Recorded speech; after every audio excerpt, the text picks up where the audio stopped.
হয়, নিশ্চয়কৈ আমি কলিয়াবৰবাসী ৰাইজ সঁচাকৈ গৌৰৱান্বিত আৰু অত্যন্ত সুখী।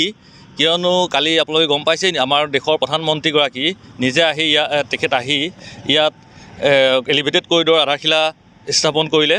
লগতে তেওঁ সেই সুযোগতে আমাৰ এই উৰণ সেতুখনৰ কামো ক্ষিপ্ৰগতিত আগবাঢ়িল।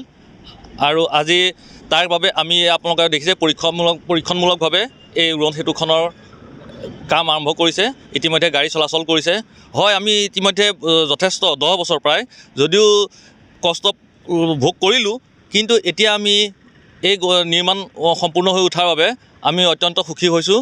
আৰু তাৰ বাবে অসমৰ মুখ্যমন্ত্ৰী শ্ৰীযুত হিমন্ত বিশ্ব ডাঙৰীয়া দেৱলৈ ধন্যবাদ জ্ঞাপন কৰিছোঁ।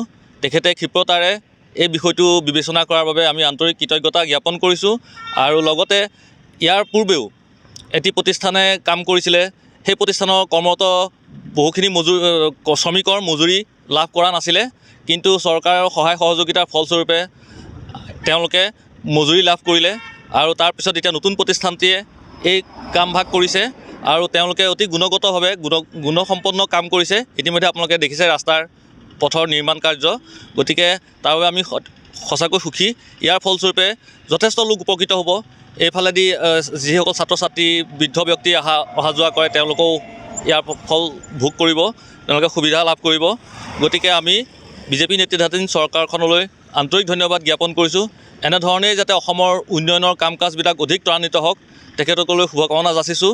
আৰু আমাৰ কলিয়াবৰৰ বহুদিনীয়া এতিয়া অসুবিধা দূৰ কৰাৰ বাবে তেখেতলৈ ধন্যবাদ জ্ঞাপন কৰিছোঁ। চৰকাৰলৈ আমি কৃতজ্ঞতা জ্ঞাপন কৰিছোঁ। আমি একো গম নাপাওঁ, তথাপিও এতিয়া নতুন কোম্পানী গণপতি বুলি কয় মহাৰাষ্ট্ৰৰ, তেখেতসকলে আহি 1.5 মাহৰ ভিতৰতে ইমান সুন্দৰকৈ ক্ষিপ্ৰতাৰে কাম কৰি এই ব্ৰিজখনৰ কাম প্ৰায় সম্পূৰ্ণ কৰিলে। 95% বুলি কৈ দিছোঁ। 95% মানে সৰু সুৰা কাম অলপ আছে, যেনেকৈ য'ত নামিছে ফ্লাইঅভাৰখনৰ সেইখিনি ৰাস্তাখিনি কৰিবলৈ আছে। কিন্তু দুই পথৰ ফ্লাইঅভাৰখনৰ যিটো দুই ছাইড, সেই দুই ছাইডে যিটো আমাৰ ছাৰ্ভিচ ৰোড বুলি কোৱা হয়, সেই ছাৰ্ভিচ ৰোডবিলাক সুন্দৰভাৱে বনাই দিয়ে। তেতিয়া কি হ'ল, যান জঁট বহুত কমি গ'ল। কাৰণ ছাৰ্ভিচ ৰোডেদি বিভিন্ন দিশৰ এতিয়া যোৰহাটৰ পৰা অহা গাড়ীবোৰ সিটো ছাইডেদি লেফ্ট হেণ্ড ছাইডেদি যিটো গুৱাহাটী তেজপুৰ যাব পৰা হৈ গ'ল। আকৌ তেজপুৰৰ পৰা অহা গাড়ীবোৰ এতিয়া ইটো ছাৰ্ভিচ ৰোডেদি আহিব পৰা হ'ল। গতিকে এনেধৰণৰ কামটো যদি আগতেও কৰিলেহেঁতেন খুব ভাল হ'লহেঁতেন। কিন্তু যিয়েই নহওক, অৱশেষত কলিয়াবৰৰ উৰণ সেতুখনৰ কাম সম্পূৰ্ণ হৈছেই। আৰু হয়তো এসপ্তাহ 10 দিনৰ পিছত এইটো মুকলি কৰিব। কিন্তু মুকলি কৰাৰ কথা আছিলে, কিন্তু অলপ সাময়িক কাম থকাৰ কাৰণে এইখিনি কৰা নাই।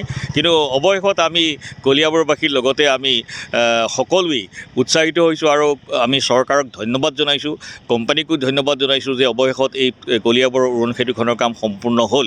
তাৰ বাবে আমাৰ কৰ্মদক্ষ আমাৰ মুখ্যমন্ত্ৰী, অসমৰ অতি মৰমৰ মুখ্যমন্ত্ৰী হিমন্ত বিশ্ব শৰ্মা ডাঙৰীয়াক আমি ধন্যবাদ জনাইছোঁ। লগতে আমাৰ স্থানীয় কেশৱ মহন্ত, তেখেত আমাৰ স্থানীয় বিধায়ক আৰু তথা আমাৰ মন্ত্ৰীও হয় কেবিনেটৰ, তেখেতকো আমি ধন্যবাদ জনাইছোঁ। তেখেতসকলৰ সহযোগতে এইখন আমাৰ অৱশেষত সম্পূৰ্ণ হ'ল। আৰু আমি ভাবোঁ এইখন চৰকাৰে বিভিন্ন দিশত অকল ফ্লাইঅভাৰেই নহয়, বিভিন্ন দিশত অসমৰ উন্নতি কেনেধৰণে কৰিছে আমি দেখি আহিছোঁ। গতিকে আমি সকলোৱে আশা কৰোঁ এনেধৰণৰ চৰকাৰ আমাক প্ৰয়োজন। গতিকে আমি সকলোৱে হাতত হাত ধৰি চৰকাৰ আৰু ৰাইজ সকলোৱে মিলি পেলাই এনেধৰণৰ উন্নতিকামী কামবিলাকত যাতে আমি আগবাঢ়ি যাব পাৰোঁ, তাৰ বাবে আমি সদায় প্ৰস্তুত।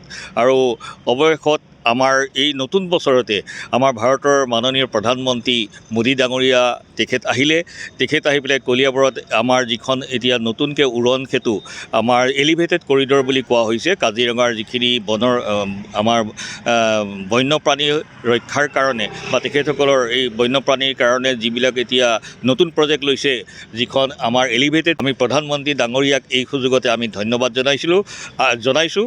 আৰু এনেধৰণৰ কাম যাতে আৰু আমি দেখা পাওঁ, তাৰ বাবে আমি ভৱিষ্যতে কামনা কৰিলোঁ। ধন্যবাদ।